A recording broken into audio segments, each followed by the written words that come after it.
Oo, hindi. Good afternoon po pala. 2:00 na ng hapon, eh, at maulang hapon na naman sa inyong lahat ano. Mag-ingat po tayo ngayon. Sa panahon ngayon talaga hindi na matapos-tapos ang ano, hindi na talaga matapos-tapos ang ulan. Di ko alam kung makakapagtinda na naman ako nito, grabe. Napakadismaya ang panahon na ito. At kabi-kabila na naman ang baha. Siguro nababalitaan niyo naman ano yung pagbaha sa Parañaque, 'di ba?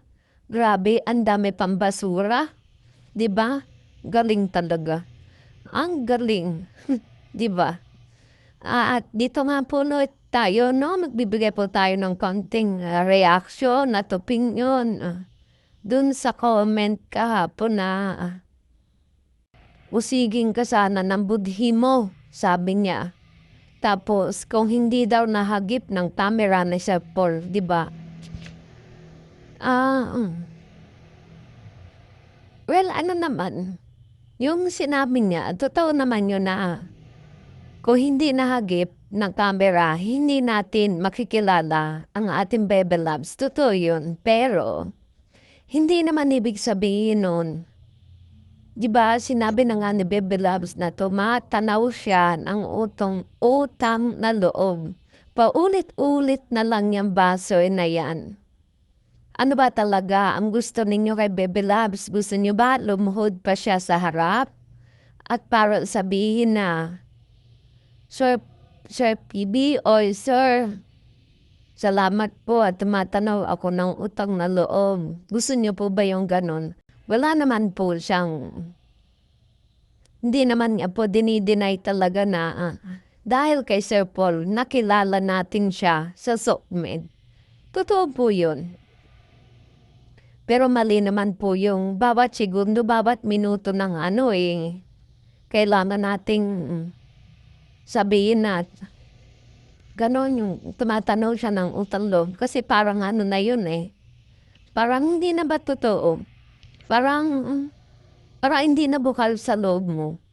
At saka yung sasabihin ko na usigin ka sana ng budhi mo, di naman siya pumatay. Grabe naman kayo mag-react. Bakit gumawa ba siya ng krimen para sabihin yung budhi mo, usigin ang budhi mo? Grabe naman. Ang tindi naman nung ano na yun, tindi naman ang comment din. Natawa talaga ako doon. Salip naman ako, natawa ako doon. 'Di ba? In fairness naman sa mga comment na nababasa ko rin. Ah, ah, di man nila aminin. Hindi ko rin alam ano. Pero sa nakikita kasi natin nun, talagang, kumbaga sa ano, parang may pinagsamahan sila na espesyal. Hindi lang natin alam. Pero yun talagang tingin natin para sila may pinagsamahan na espesyal. So kung yun man yung tawag dito, teleserye, talagang ano tayo, nagoyo, nagoyo ng gusto. Ang galing talaga, galing na director. But ramdam ko noon talaga may special na ano, may special na feelings. Pero hindi na para natin halongkatin yun ano, kasi tapos na naman 'di ba talaga ang lahat. Wala na tayong lalo na yung mga solid na crispa, wala na talaga tayong aasahan diyan. Pero ang itanim natin sa utak natin, wag natin ulit-ulitin kay Baby Loves na ganon kung hindi dahil kay Sir PD. Grateful naman siya, paulit-ulit niyang sinasabi na talaga nang dahil kay Sir Paul. Malaking bagay sa kanya, malaking tulong at malaking pagbabago ng buhay niya na nakilala nating sa SOCMED na yun na isa ka dahilan ng nakita siya or nakilala siya ni Sir Paul. 'Di ba? Yun na lang ang ating isipin. Wag na tayo mag-isip ng kung ano-anong mga masakit sa dibdib natin at wag na tayo magbitaw ng mga salita na kasi sabihin mo kung usigin ka ng budhi mo. Hello? Para lang yun sa mga kriminal. Di ba? Yung parang usigin ka ng konsensya mo, girl. Parang ganon. Hindi naman. Grabe naman. Huwag naman ganon. Antindi ng mga comment nyo. Hindi yun ano. Parang hindi ba tugma? Hindi tugma yun. Mali yung pagkakaano mo. Maling words ang ginamit mo. Kung gusto mo man na, no? Halimbawa ay ganon, na yun nga tumanaw ng hutamalo. Maling words sinabi mo na sabihin mong usigi ng konsensya. Diyos ko naman, Jesus. Alam naman natin yung parang may ginawa ba siyang masama or gumawa siya ng krimen na alam natin na wala naman. Grabe naman yun. 'Di ba? Talagang tawang-tawa ako dun sa comment na yun. Sa halip na mabuwisit ako, mali yung kanya mga binibitawang salita. Siguro sa sobrang pagmamahal niya dun sa kabila o kay sir, ganun yung kanya mga binibitawang salita, ano? Usigin ka sana ng budhi mo, hindi ganon. Sa sobra siguro pag-iidolo niya. Pero ako naman wala naman akong masabing masama, no? Ang tagal na naman din ako na sumusubaybay sa kanya nung mga panahon na nagcha-charity si sir. Pero ano lang ako nun, yung panonood ko hindi talaga araw-araw. Naging araw-araw lang talaga ako noon dahil kay Bebe Loves. Yun, lalo na nung paglagi sila magkasama, talagang sumahalog ko pag hindi ko nakikita si Bebe Love sa mga video. Yun, at nung umusbong nagsimula pa yun, di ba, kay Peking Bombay.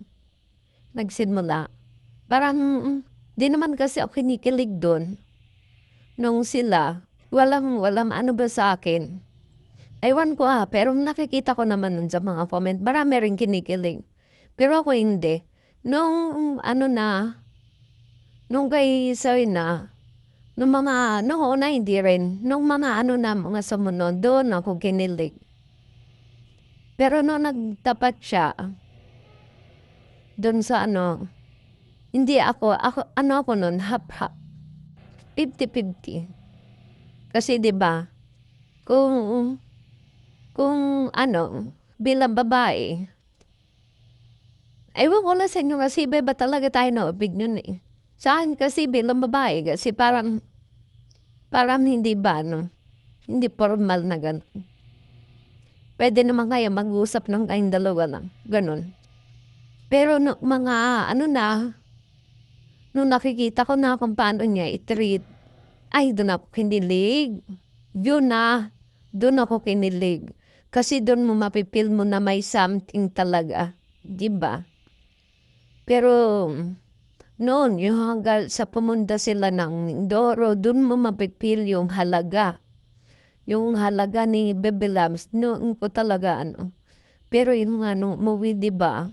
Yun, nadismaya na tayong lahat. Doon na uli nagsimula ang lahat-lahat. So, kaya nga dapat, dun sa nag-comment na yon, siguro lalahanin mo na lang lahat kung saan nagsimula. Alam mo, totoo. Dun talaga nagsimula nung kung hindi nahagip ng camera.